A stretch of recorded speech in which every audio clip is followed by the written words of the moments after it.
I'm David Nelson. I have two primary roles on campus. One is as the campus rabbi. I'm part of the chaplaincy. And the other is as faculty in the religion program. I teach mostly Jewish studies.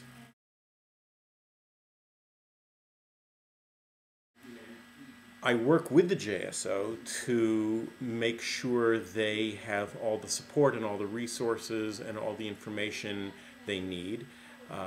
In that respect, I am a support person and advisor for them.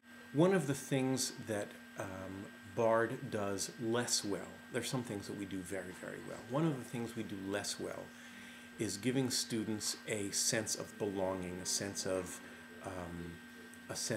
being a part of a community that cares about them and about which they care. One might even say that BARD sometimes is not a warm and friendly and fuzzy place.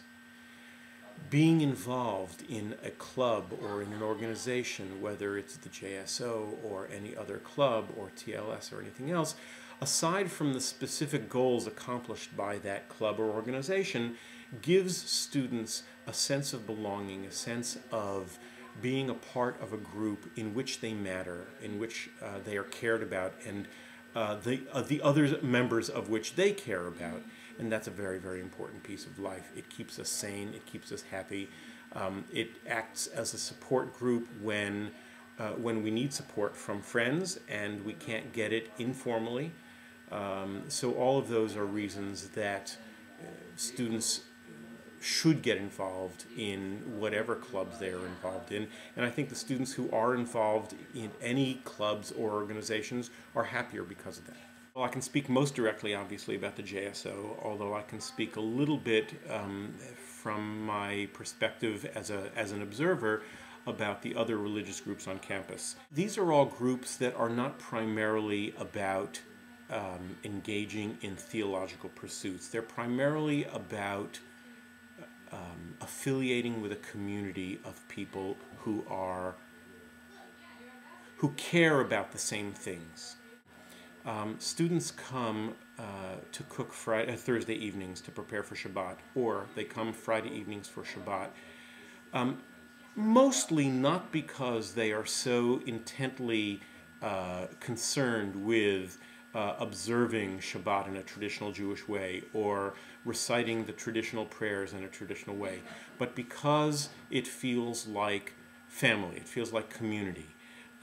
It feels like a place where they are accepted and loved and welcomed every Friday night or every Thursday evening. One way to get involved is to go with a friend, whether or not that friend is involved in an affinity group that you feel a particular connection to. So I know, for example, that there are students who have come to Shabbat because a friend or a roommate or a classmate said, "I'm going and you should come because it's really fun." Sometimes it's very hard to go to something new by yourself, not knowing anybody. Students do it, and that's wonderful, but it's often easier to do it with a friend, with a roommate, with someone that you know from your dorm or from a class.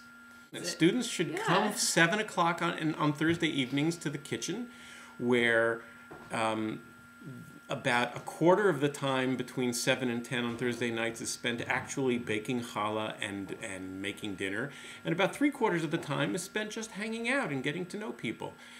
It is a very, very relaxed and informal and casual time.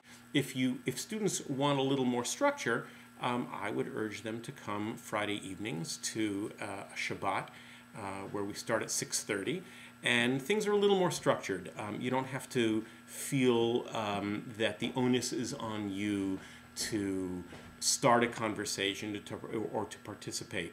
The songs are there, the book is there, the rituals at the Friday night Shabbat table are there. I would say that in any of the clubs on campus, whether it be the Jewish Student Organization or anybody else, everyone is really involved and welcome and invited.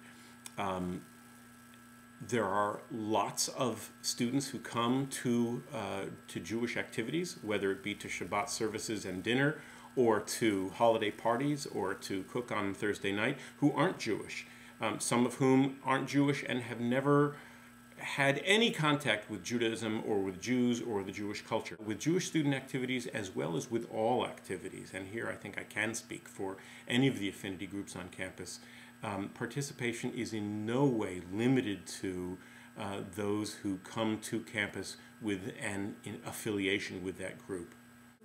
All the members of the chaplaincy, to the extent that we are on campus, and some of us are on campus a lot, and some of the chaplains are on campus very part-time, are available to all students to chat about whatever issues come up. So sometimes students will take advantage of that relationship with any one of the members of the chaplaincy to talk about issues that may eventually end up as subjects for the student counseling services, but often start with informal conversations with one of the chaplains.